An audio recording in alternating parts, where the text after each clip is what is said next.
کی اس چھوٹی سی جماعت کے لیے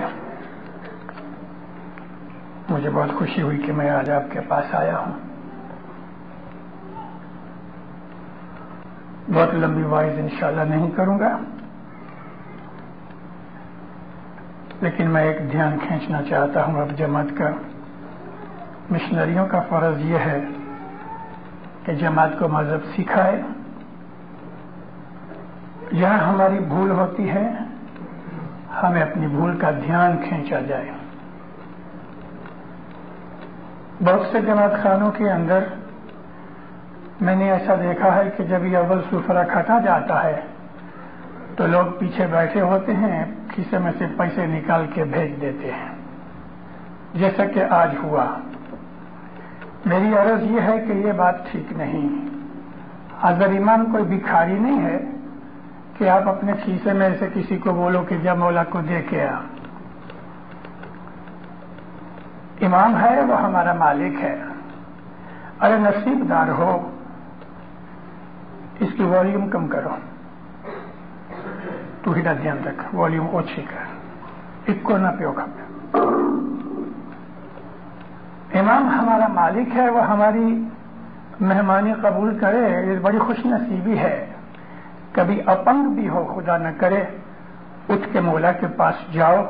مکھی کمڑیا مکھیانی کمڑیانی جو ہیں وہ مولا کی گادی پہ بیٹھے ہیں، نمن کرو، دو ہاتھ سے وہ مہمانی دو اس کو کہ مولا تو رحم کر کے پیر جی پرساد قبول کر.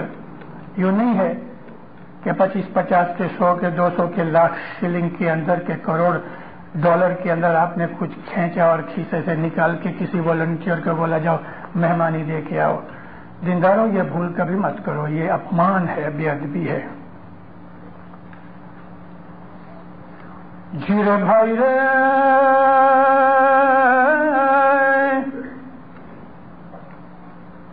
دھرمی تیج دھرم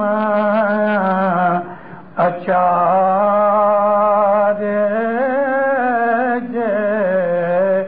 دھرم اچار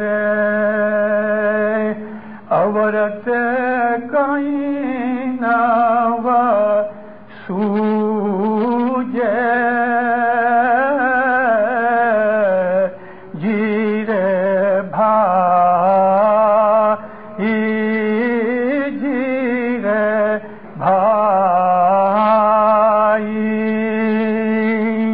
مولانا حضرت امام پہ صلوات پڑھو مومنو. اللہ صلی اللہ علیہ وسلم. تو بیٹا بیٹھ جا، بیٹھ جا. مومنو، گرپی حسن کبیر دین ماں باپ کے 18 فرزند تھے، 18 سنز اور ایک ڈاٹر تھی، ایک لڑکی تھی ان کی. آپ کی اس شہزادی کا نام تھا بائی بوڑھائی. بائی بوڑھائی سب سے چھوٹی بیٹی تھی، ایک ہی بیٹی تھی پیر حسن کبیر دین کی. میں جب پیر حسن کبیر دین کا روضہ دیکھنے گیا، مقبرہ دیکھنے، تو پاؤں کی طرف جو قبر تھی مجاور نے کہا کہ یہ بائی بوڑھائی کی قبر ہے، باپ کے پاؤں کے پاس دفن ہے. بہت گنان والی، بہت عبادت والی بائی تھی. ان کے بڑے بھائی جو تھے وہ امام شاہ تھے، سید امام شاہ. اور بائی بوڑھائی، ان دونوں کا آپس میں ڈائلاگ ہوتا ہے. بہن سوال کرتی ہے اور سید امام شاہ ان کو جواب دیتے ہیں. ان گنانوں کا نام ہے پیر امام شاہ اور بائی بوڑھائی نو سمواد. یہ گنان بائی بوڑھائی کے نام سے بھی مشہور ہیں. تو اس گنان کے اندر یہ ہے کہ جیرے بھائی دھرمی تیجے دھرم اچارے اورتے کائیں نہ سوجے. جو آدمی دھرمی ہے وہ ہمیشہ دھرم کے خیال میں رہتا ہے. دھرم کہتے ہیں ڈیوٹی کو. ہم لوگوں نے مذہب کو بھی دھرم کہا کیونکہ مذہب بھی ہماری ڈیوٹی ہے. ہندوؤں نے مذہب کو ڈیوٹی کہا، اس کو دھرم کہتے ہیں. اور مذہب انگریزی زبان کا لفظ نہیں، نہ دین کوئی دوسری بھاشا کا شبد ہے، یہ دونوں عربی ہیں. دین کہتے ہیں رستے کو، اور مذہب کہتے ہیں اس رستے پہ چلنے کے طریقے کو. فرماتے ہیں کہ دھرمی آدمی جو اپنے دھرم کو سمجھتا ہے وہ اپنے دھرم کے اوپر چلتا ہے اور آڑا رستہ کبھی نہیں لیتا. اگر کہیں نہیں سوجھے، اس کو اپنے دھرم کے سوا اور کوئی چیز نہیں سوجھتی. دھرم یعنی ڈیوٹی، فرض. ہم نے حضرت امام کا ست پنتھ قبول کیا. ٹھیک ہے کہ ہم حضرت امام کے کسی مومن کے گھر میں پیدا ہوئے، یعنی اسماعیلی کے گھر میں پیدا ہوئے، اور ہم لوگ اسماعیلی مذہب میں آئے، یہ ہماری خوش نصیبی ہے. بہت سے لوگ اسماعیلی مذہب میں باہر سے آتے ہیں. ہماری اسماعیلی ہسٹری کے اندر ایسے بڑے بڑے مہان لوگ وہ کنورٹ تھے. اسماعیلی کے گھر میں ان کو جنم نہیں ملا تھا، جیسے کہ زبردست مہاتما حسن بن صبا. حسن بن صبا نے اسماعیلی کے گھر میں جنم نہیں لیا تھا، وہ اسناشری کے گھر میں پیدا ہوئے تھے. اسی طرح سے ہمارے ایک اور مہاتما تھے جو دائی القبیر تھے، ان کو ناصر خسرو کہتے ہیں. حضرت ناصر خسرو نے بھی اسماعیلی کے گھر میں جنم نہیں لیا، ان کا جنم بھی اسناشری کے گھر میں ہوا. ایسے اور بھی ہمارے بہت سے مہاتما ہوئے ہیں. ایک اور بھی ہمارے ایسے دنیا کے فیمس بزرگ ہوئے، بہت ہی علم والے اور عشق کے اندر تلین تھے. ان کا نام ہے عمر خیام. عمر خیام اسماعیلی مذہب کے اندر جب آئے تو اس کے پہلے وہ سنی مذہب پالتے تھے. میں نے آپ کو یہ 3 مثالیں دیں سمجھنے کے لیے. ہمارے مذہب میں غیر مذہب سے بھی بہت سے لوگ آئے ہیں. کینیڈا کے اندر بھی ایسے بہت سے ہیں کہ جو پہلے اسماعیلی جنم سے نہیں تھے، کنورٹ ہو کے آئے. ہمارے باپ دادا بھی آج سے سینکڑوں برس پہلے ہندوستان کے اندر ہندو تھے. ہمارے پیروں نے ان کو بتلا کے اسماعیلی مذہب دین اسلام کے اندر داخل کیا. لیکن آج ہم خوش نصیب ہیں کہ ہم اسماعیلی مات پتا کے گھر میں جنم لیا اور ہم اسماعیلی بن گئے. مگر ہمیں یہ تو سمجھنا چاہیے کہ مذہب کیا ہے. اپنے مذہب کا ہمیں پتہ لگانا چاہیے.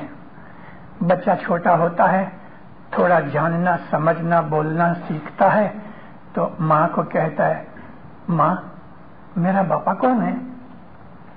مانو کہ ایسی جگہ پہ اس کا جنم ہوا کہ باپ کبھی 1-2 برس کے بعد کے لیے باہر چلا گیا ہے اور اس بچے کو اپنے باپ کا خیال نہیں، تو وہ ماں کو پوچھتا ہے کہ میرا باپ کون ہے.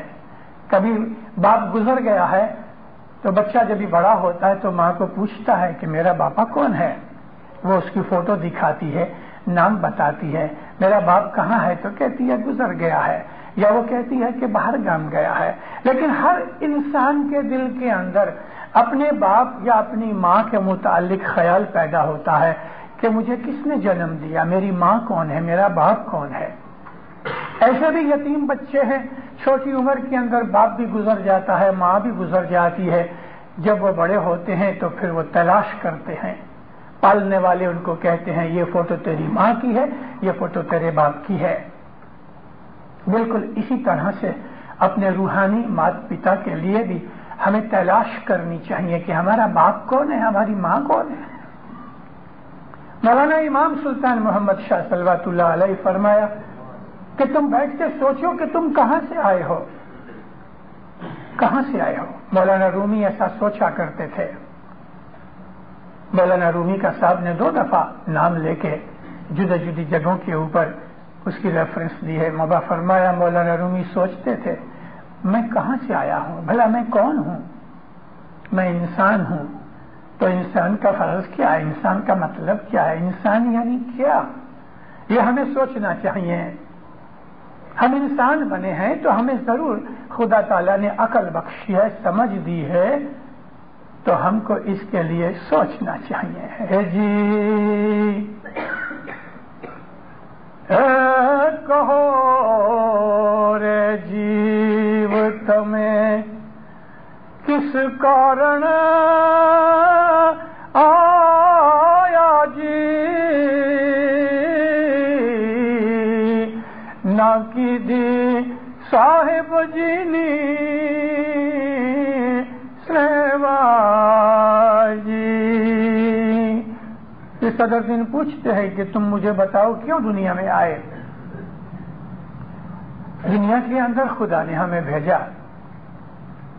میں اپنی وعظوں میں کہا کرتا ہوں کہ انسان اپنی مرضی سے پیدا نہیں ہوتا، نہ اپنی مرضی سے مرے گا۔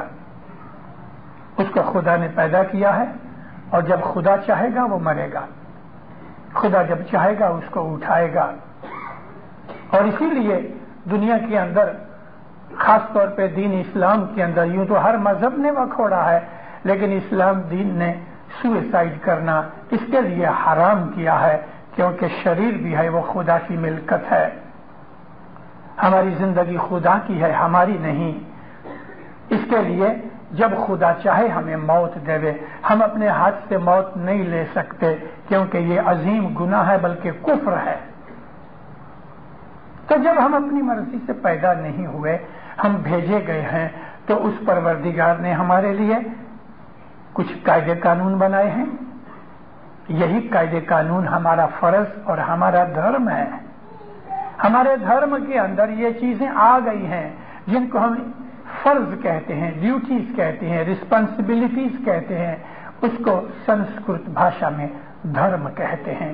دھرمی وہ ہے جو اپنے دھرم کے اوپر چلے۔ ہمارا دھرم کیا ہے بھلا؟ حضرت امام کا حکم ماننا۔ حضرت امام کے حکم کے اندر ہر وہ چیز آ گئی جو ہماری زندگی اور ہمارے مذہب کے لیے ضروری ہے۔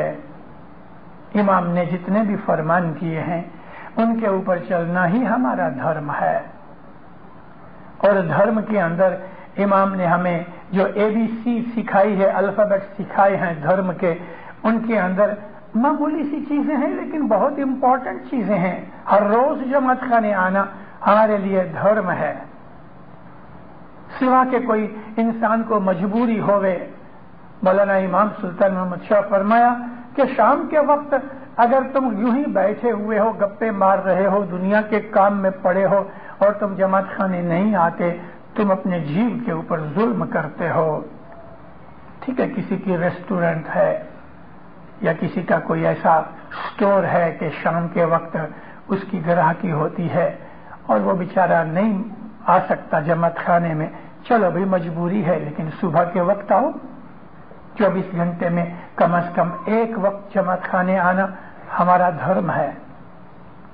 پھر جو کچھ خدا نے تمہیں روزی دی ہے، اس روزی کے اندر سے راجا ہمارا ہمارے اوپر ٹیکس ڈال کے اپنا حق لے جاتا ہے۔ راجا کا مطلب گورنمنٹ۔ گورنمنٹ نے ٹیکس ڈالا ہوا ہے، ہم اپنی کمائی کے حساب سے ٹیکس دیتے ہیں، لے جاتا ہے۔ کبھی ہم نہیں دیں تو ہم کو جیل میں ڈال دیتا ہے۔ لیکن خدا تعالیٰ کا جو ٹیکس ہے، جس کو ہم دسوند کہتے ہیں، وہ بھی راضی خوشی سے دینا ہمارا دھرم ہے۔ ہمارے مولا نے فرمایا کہ صبح اور شام کو اور آدھی رات سے پہلے 3 وقت تم اپنے پیدا کرنے والے کو یاد کرو، اس کا شکرانہ ادا کرو، بدیوں سے اور گناہوں سے بچنے کی توفیق مانگو، دعا کرو، اپنے لیے، اپنی اولاد کے لیے، جماعت کے لیے، دوسروں کے لیے، بھائی بند کے لیے دعا مانگو۔ تو یہ مطلب یہ ہوا کہ صبح کی دعا پڑھو، شام کی دعا پڑھو، اور آدھی رات سے پہلے ہم تیسرا وقت رکھا ہے جس کو ہم سمانی کی دعا کہتے ہیں۔ تو 3 وقت کی دعا ہمارے اوپر فرض کر دی گئی، یہ ہمارا دھرم ہے۔ کبھی ایک آدمی جماعت خانے آتا ہے، 3 وقت کی دعا برابر پڑھتا ہے، دسوند برابر دیتا ہے، تو پھر اس کو اور سوجھتا ہے، اس کو اور کوئی چیز سوجھتی ہے، اور وہ کیا چیز سوجتی ہے؟ امام کے فرمانوں پہ عمل کرتا ہے، وہ آنیسٹ ہوتا ہے۔ جو اسماعیلی مومن ہے وہ ڈس آنیسٹ نہیں ہوتا۔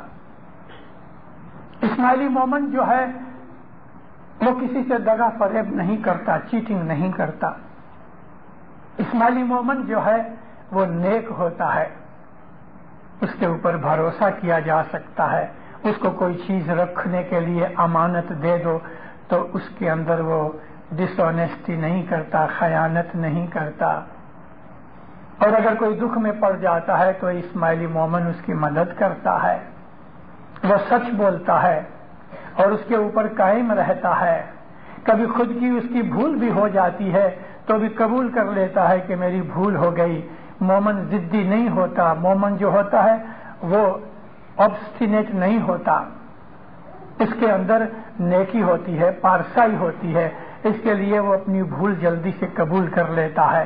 اس کو کہو کہ تیری بھول ہو گئی، کوئی بھی آنا کانی کیے بغیر، آرگومنٹ کیے بغیر، ڈیبیٹ کیے بغیر وہ اپنی بھول کو مان لیتا ہے، میں انسان ہوں، میری بھول ہو گئی۔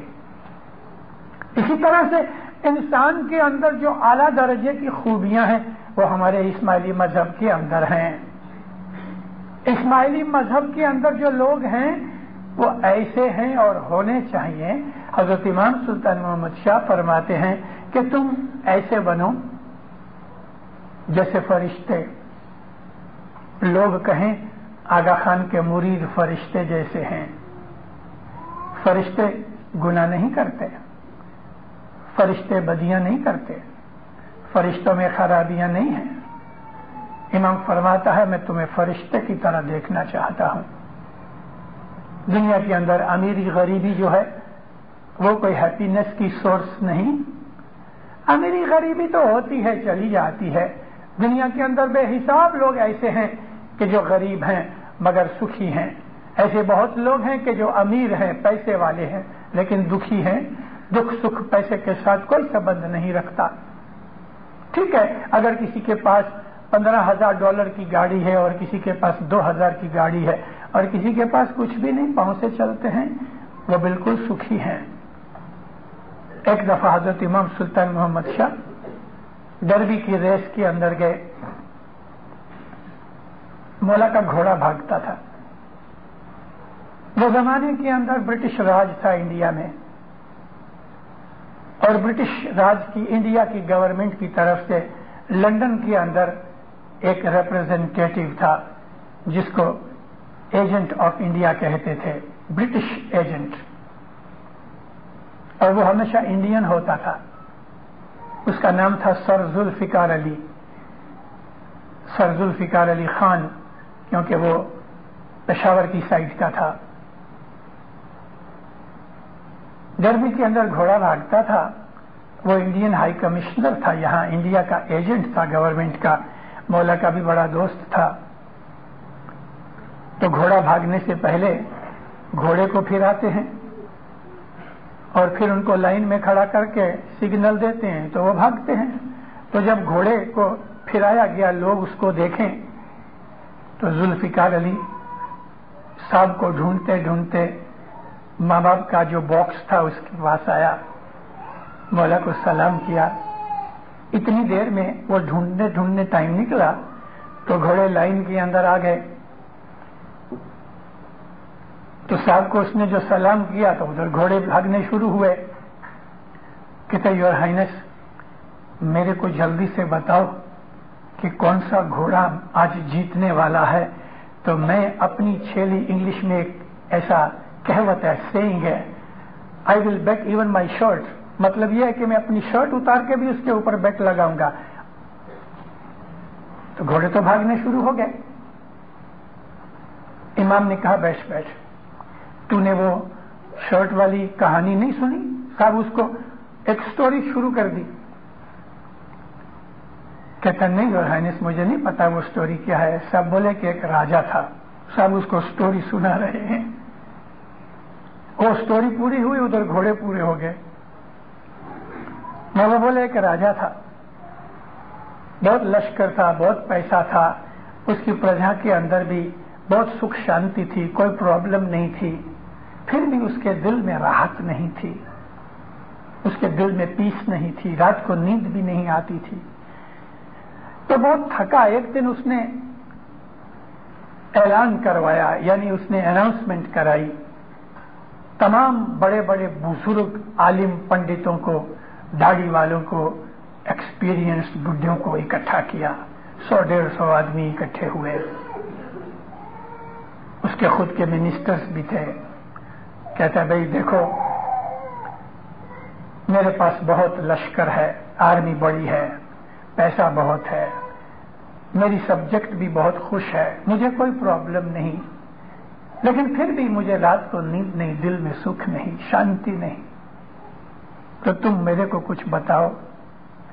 تو کسی نے کچھ کہا، کسی نے کچھ کہا۔ 100 برس کا ایک بوڑھا کھڑا ہوا، کہتے راجا میرے پاس ایک دوا ہے، ایسا آدمی کہ جس کو دنیا کے اندر کوئی دکھ نہیں، کبھی تم اس کی شرٹ لے کے پہنو گے تو تمہیں سکھ ملے گا۔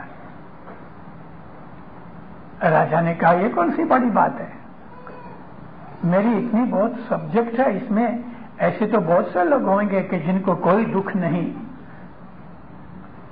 پرائم منسٹر کو کہا سنا تم نے، ایسے آدمی کو ڈھونڈو، میرے پاس لے کے آؤ، جو قیمت مانگے گا میں دوں گا، اس کی شرٹ مجھ کو ملے۔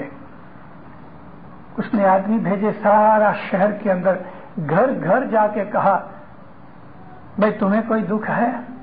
بہت دکھ ہے، کسی کو پیسے کا دکھ، کسی کو تندرستی کا دکھ، کسی کو اولاد کا دکھ، کسی کو عزت آبرو کا دکھ، کسی کو پڑوسی کا دکھ، کوئی نہ کوئی جدھر بھی گئے سب نے کچھ نہ کچھ دکھ رویا، کسی نے نہیں کہا کہ مجھے کوئی دکھ نہیں۔ نراش ہو کے واپس آئے۔ راجا کو جب یہ پتا لگا کہ میری اتنی بڑے گاؤں کے اندر کوئی سکھ ہی نہیں، اس کو بہت حیرانی ہوئی، سرپرائز ہوا۔ اس بزرگ نے، وہ بڈھے نے، 100 برس کے بزرگ نے جو کہا تھا اس کے اندر کوئی عقل کی بات تھی۔ مطلب اس کا کہنے کا یہ تھا کہ ایسا دنیا میں کوئی نہیں ہے جسے کوئی نہ کوئی دکھ یا پرابلم نہ ہوئے، تو تو بھی بھلے راجا ہے لیکن تو بھی انسان ہے، اور اس دنیا کے اندر دکھ تو ہوں گے۔ اس کا دل ذرا ٹوٹ گیا۔ پرائم منسٹر نے کہا کہ فکر مت کرو راجا، دوسرے بہت سے گاؤں ہیں، میں آدمیوں کو بھیجتا ہوں۔ اس نے ایجنٹ سب جگہ گھمائے پھرائے، 1 برس نکل گیا، کہیں سے اس کو شرٹ نہ ملی۔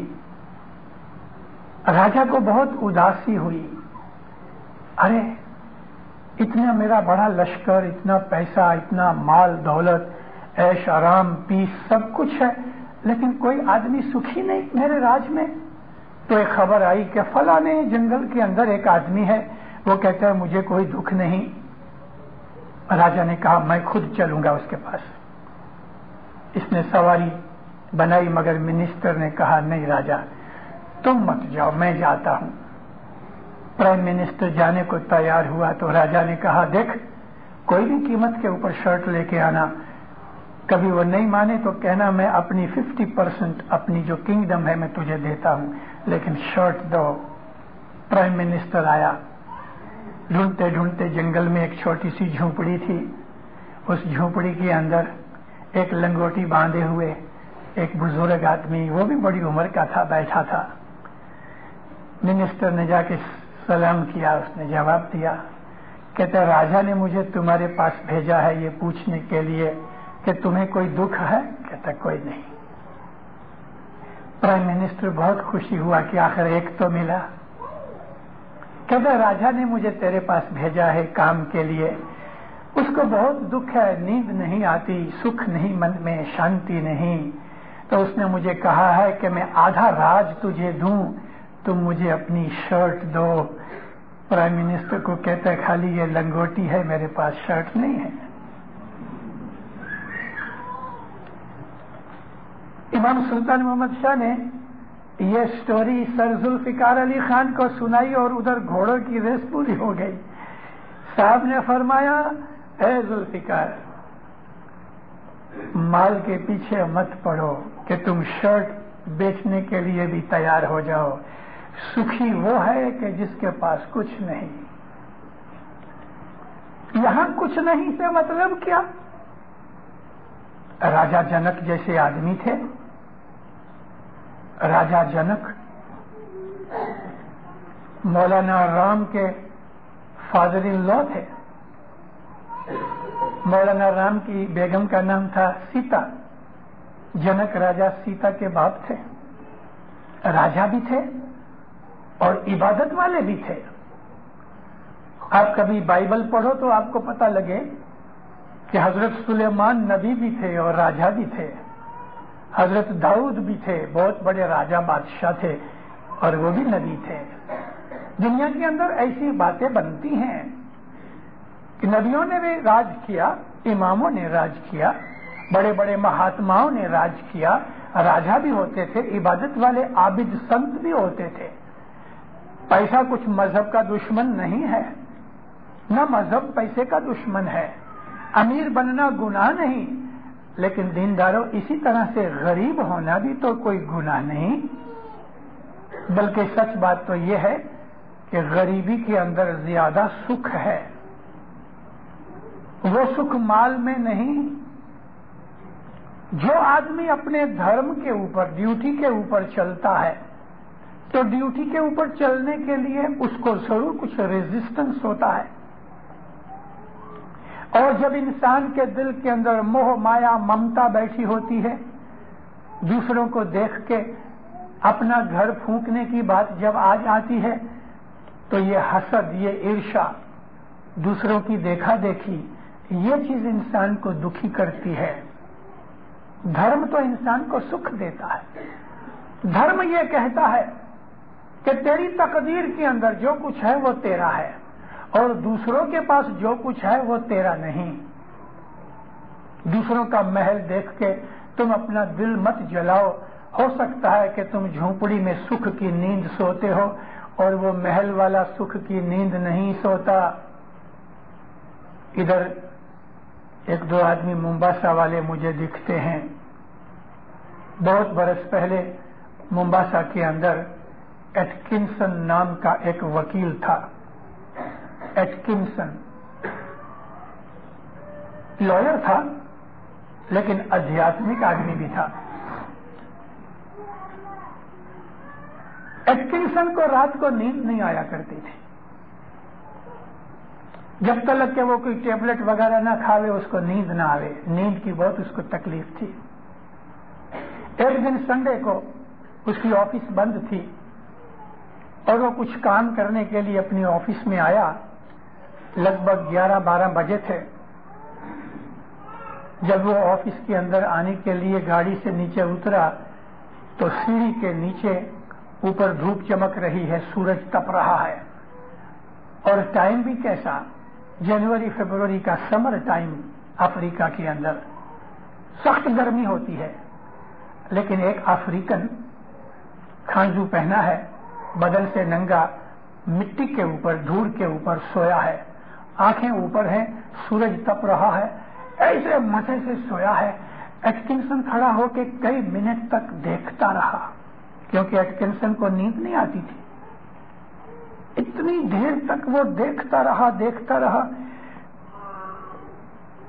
اس کے ادھر کام کرتا تھا دھنجی سلیمان, جو ایک زمانے کے اندر اسماعیلی پرکاش کا ایڈیٹر رہا تھا. میں بات کرتا ہوں لگ بھگ 30 برس کی. تو یہ دھنجی سلیمان کو اس نے بلایا تھا. ایٹکنسن کھڑا رہا بہت دیر تک. تھوڑی دیر ہوئی تو یہ دھنجی بھائی جب ادھر آئے تو اس کو کہتا ہے, look at this man, tell him I will give all my wealth, let him give his sleep to me. میں ساری دولت دینے کو تیار ہوں, یہ اس کی نیند مجھے مل جائے.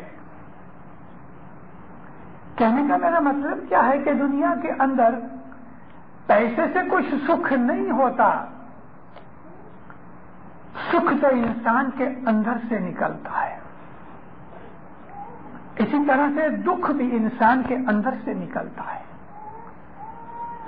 مگر جو آدمی اپنے دھرم کے اوپر چلتا ہے تو دھرم کے اوپر عمل کرنے میں ضرور تکلیف ہوتی ہے, مگر اس کا جو ریزلٹ ہوتا ہے وہ سکھ ہوتا ہے، اس کے دل میں راحت ہوتی ہے، اس نے ڈیوٹی پوری کی۔ یہ جو راحت ہوتی ہے وہ راحت خریدی نہیں جا سکتی۔ ایک مومن ہے، دعا کا ٹائم ہوا، اس کا من دعا کی طرف گیا، مگر کوئی آدمی، کوئی دوست ایسا آ گیا کہ دعا رک گئی۔ بھلے وہ اس کے ساتھ بات کرتا ہے لیکن اندر جل رہا ہے کہ یہ شیطان کہاں سے آیا، اس وقت یہ آیا، میری دعا رہ گئی۔ اس کا سارا دھیان دعا کی طرف سے ہے، اور جان چھوٹی جب وہ چلے جاتا ہے اس کو کیسی راحت ملتی ہے، بیٹھ کے دعا پڑھتا کہتا ہے یا مولا معاف کرنا، آج میں لیٹ ہو گیا ہوں۔ دعا پڑھنے سے اس کو راحت ہو جاتی ہے، اس نے اپنی ڈیوٹی پوری کی۔ یہ جو ڈیوٹی ہے، یہ جو دھرم ہے، وہی ایک عظیم چیز ہے کہ اپنے دھرم کے اوپر کسی بھی حالت میں ڈگو مگو نہیں ہونا۔ کبھی انسان کو اپنے جیو کے اوپر سختی بھی کرنی پڑتی ہے دھرم کی خاطر۔ اسلام کے اندر حکم ہے کہ تمہارے گھر کے اندر کوئی آ کے پناہ لے لے، تمہارا آسرا مانگے، تمہاری شرن میں آ جائے، اس کو پناہ دو۔ یہ اسلام کا ایک حکم ہے۔ تمہارا دشمن بھی کبھی تمہارے گھر میں آ جائے تو دروازہ کھول کے ویلکم کرو، آؤ۔ ایسا نہیں کہ تم دروازہ اس کے منہ پہ بند کرو۔ یہ ایک عظیم چیز ہے۔ اسلام کی شروعات کی ہسٹری میں سے ایسا ہی ایک واقعہ ہے۔ دو نوجوان آپس میں لڑ پڑے، اس میں ایک مارا گیا۔ ابھی جس نے مار ڈالا وہ بھاگا، کیونکہ اس نے دیکھا پیچھے سے کچھ آدمی آ رہے ہیں، خون کر کے یہ بھاگا۔ بہت دور جا کے اس نے گھوڑا چھوڑ دیا اور خود پاؤں سے بھاگتے بھاگتے دیکھا تو ایک مکان تھا۔ مکان پہ جا کے دروازہ کھٹکھٹایا، اندر سے ایک بڈھا نکلا، کہتا ہے بابا میرے دشمن میرے پیچھے لگے ہیں، میں تیرے گھر پہ مہمان آیا ہوں، پناہ مانگتا ہوں۔ دروازہ کھول دیا، کہتے آؤ بیٹا، تم میری شرن میں آئے ہو، میری پناہ میں آئے ہو، آؤ خوشی سے آؤ۔ اس کو چھپا دیا۔ وہ لوگ ڈھونڈتے ڈھونڈتے ڈھونڈتے ڈھونڈتے اس کے پاس آئے، دروازہ ٹھوکا کہ ادھر کوئی آدمی آیا تھا۔ بوڑھا چپ رہا، سر ہلایا مگر منہ سے کچھ بولا نہیں۔ بولا بابا ہم اس آدمی کو ڈھونڈ رہے ہیں جس نے تیرے بیٹے کا خون کیا ہے۔ بوڑھے کے کلیجے پہ گھونسا لگا، کیا میرے بیٹے کا خونی یہ ہے جو میرے گھر میں بیٹھا ہے؟ لیکن اس نے پناہ دے دی تھی، ان کو کہا جاؤ ڈھونڈو ان کو۔ ان لوگوں کو نکال دیا مگر خود اندر آیا۔ اس نے پوچھا کہ تو خون کر کے آیا ہے؟ کہتا ہے ہاں۔ کیسا تھا؟ اس نے جو اس کی ڈسکرپشن بتائی، اس کو خاطری ہو گئی کہ وہ میرا ہی بیٹا تھا۔ اندر گیا، اندر جا کے ایک تلوار لے کے آیا، ایک تھیلی لے کے آیا، ایک گھوڑا لے کے آیا۔ اس کو کہتا ہے دیکھ میں نے تجھے پناہ دی ہے، تو نے میرے بیٹے کا خون کیا ہے، میرا دین کہتا ہے کہ میں اپنی ڈیوٹی کے اوپر پورا رہوں، میں نے تجھے پناہ دی ہے، میں تجھے کچھ نہیں کہوں گا، لیکن میں باپ ہوں، ہو سکتا ہے رات کو میرا باپ پن میرے کو بہلا دے، پھسلا دے اور میں تیرے اوپر ہاتھ اٹھاؤں یا تجھے کچھ زہر دے کے مار ڈالوں۔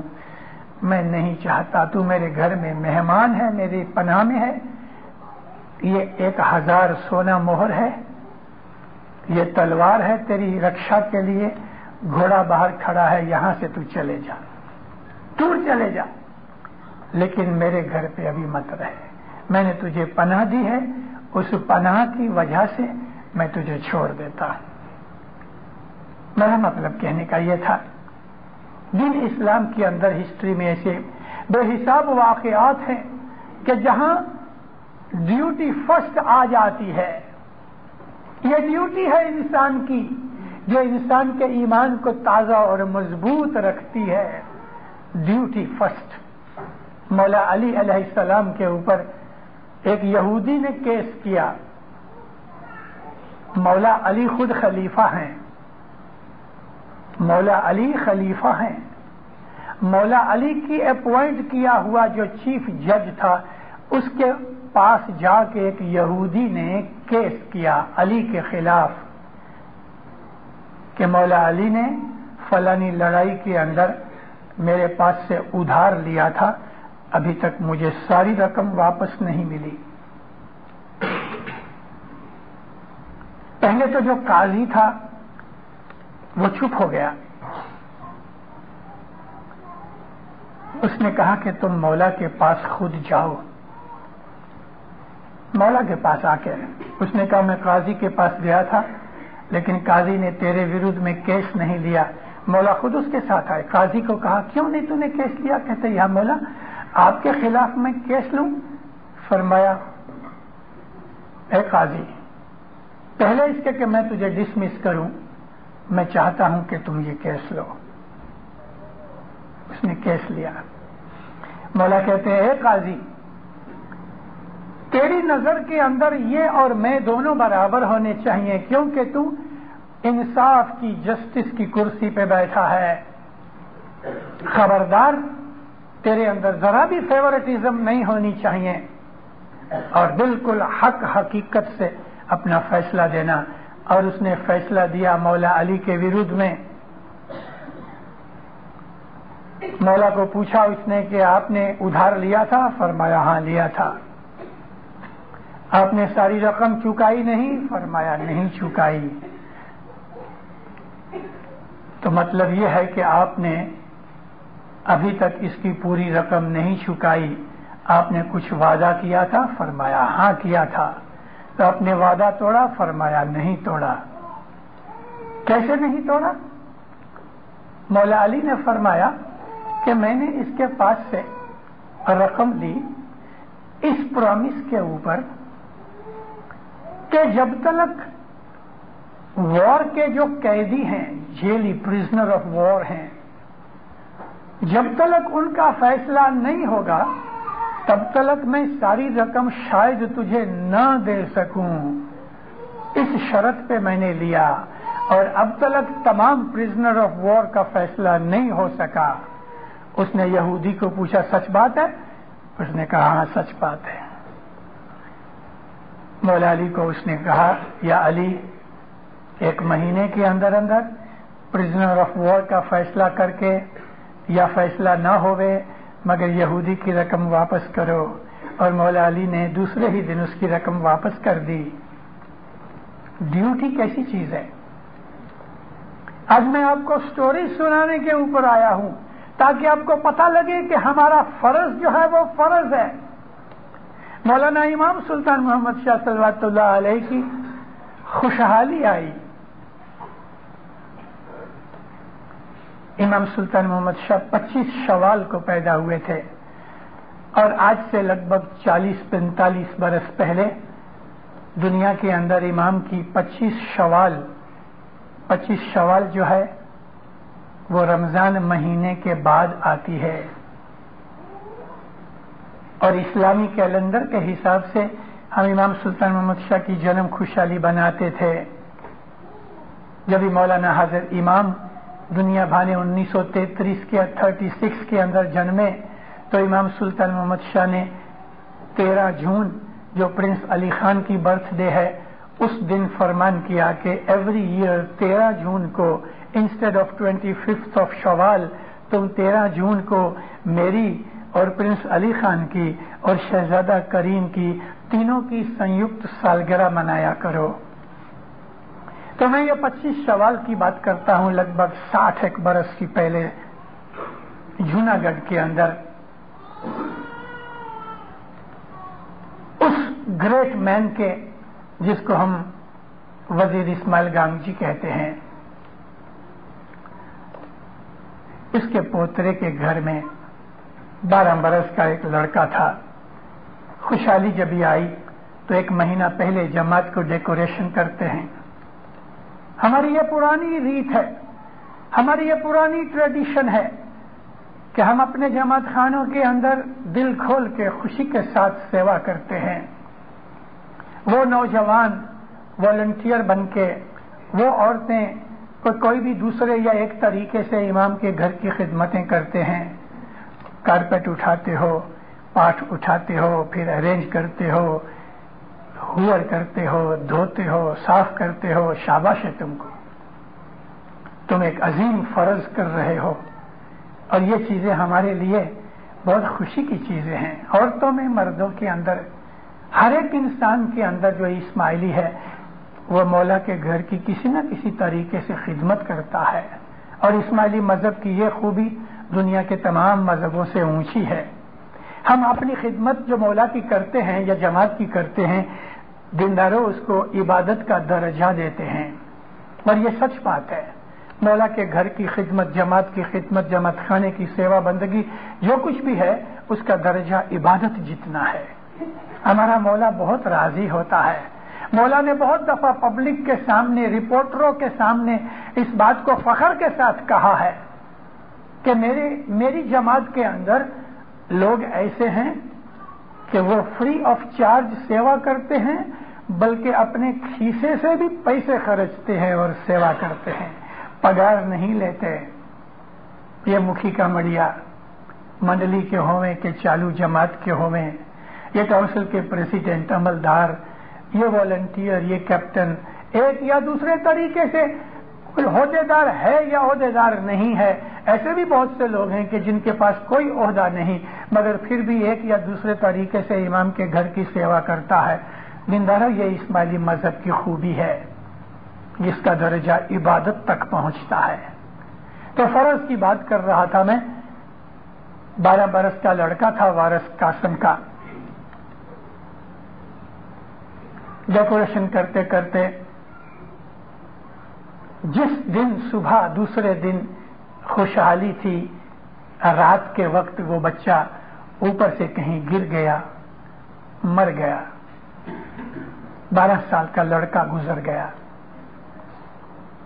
دوسرے چھوکرے اٹھا کے اس کو گھر لے کے آئے.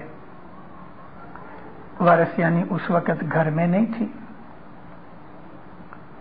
فوراً بچے کو ایک کوٹڑی میں ڈال کے وارث نے بند کیا تالا، کھیسے میں چابی رکھی، اپنی گھر والی کو بلوایا. اس کو بولا، دیکھ،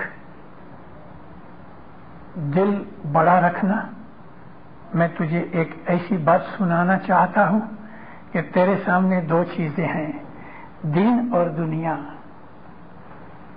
دیکھو، اپنا لڑکا گزر گیا ہے لیکن امام کی خوشحالی ہے. اگر تم نے رونا پیٹنا شروع کیا تو دیکھو یہ جماعت کی خوشحالی خراب ہو جائے گی، امام کی خوشحالی خراب ہو جائے گی. وہ بھی کسی سیہن کی اولاد تھی، مومن سینہ ہوتے ہیں.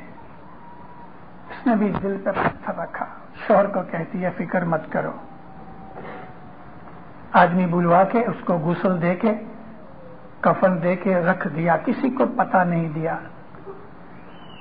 مکھی کمڑیا جماعت میں کسی کو پتہ نہیں. وہ جو لڑکے بچے لے کے آئے تھے ان کو یہ کہا گیا کہ وہ ہاسپٹل میں ہے. بچوں بیچاروں کو پتہ نہیں کہ گزر گیا. مومنوں، خوشحالی ہوئی، ڈانڈیے کھیلے گئے، ہاتھ میں مہندی لگائی گئی، ہار شنگار کیا گیا، باجے بجائے گئے، جڑے بانٹے گئے، سگڑی دھام کیے گئے. دھوم دھام سے شادی مولا کی یہ جو ہوتی ہے، شادی کا مطلب خوشی، شادی کا یہ لازم مطلب نہیں ہے ویڈنگ، شادمانی. 3 دن تک خوشحالی تھی. 3 دن خوب خوشحالی منائی. نہ باپ کی آنکھ میں ذرا سا بھی آنسو آیا، نہ ماں کی منہ کے اوپر کوئی ایسا آیا. صبح تیسرے دن دعا پڑھ کے نیاز پی کے مکھی کے سامنے بیٹھ کے وارث کہتا ہے، مکھی صاحب میرا لڑکا گزر گیا ہے. ارے کبھی گزر گیا؟